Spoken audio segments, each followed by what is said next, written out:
Hello everyone! For today's video guys, magluluto tayo ng sinigang na isda.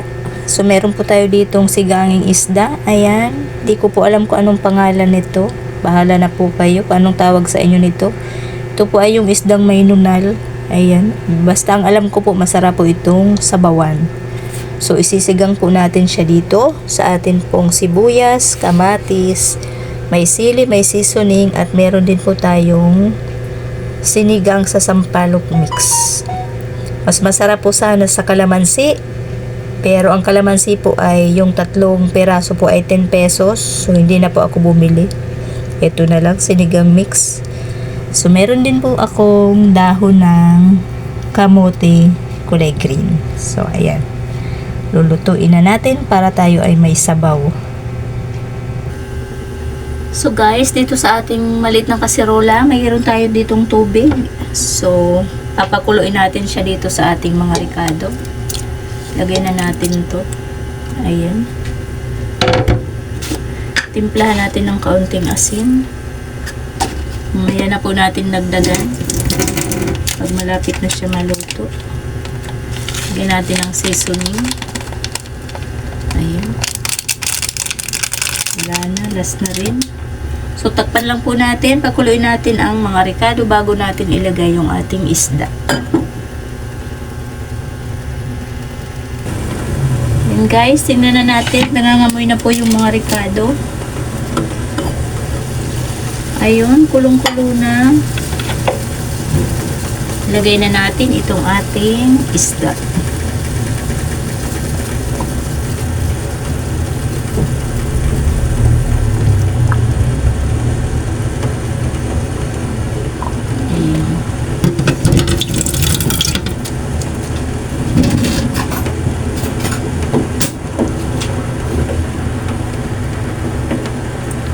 Alanganin yung size, alanganin putulin guys. Pag pinutol, maliliit.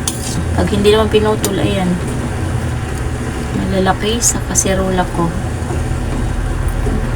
Masarap po talaga itong sigangin. Ayan. So, pakuluin natin ulit bago natin ilagay yung ating gulay at sinigang mix.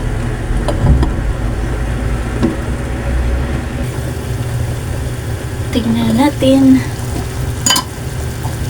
Ayan. Kulong-kulo na. Bango ng isda na ito.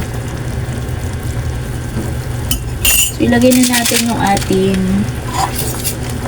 pampaasim. Bango po sana talaga kalamansi. Sobrang mahal. Ito na lang guys, 10 piso at least maasim na.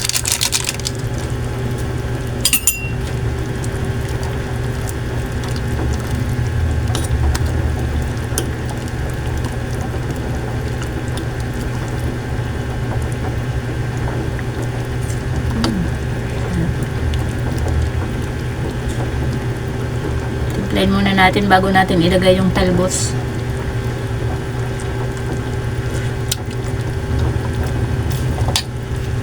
Ng asim. Maasim na siya. Lagyan natin ulit ng medyo matabang po.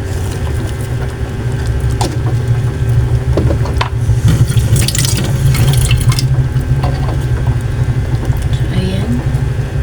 Okay na. Luto na yung isda. Bango ng isda na ito pag sinisigang.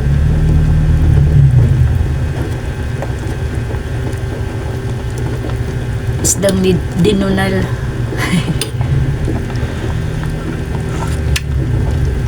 Harap. Lagyan na natin yung talbos guys.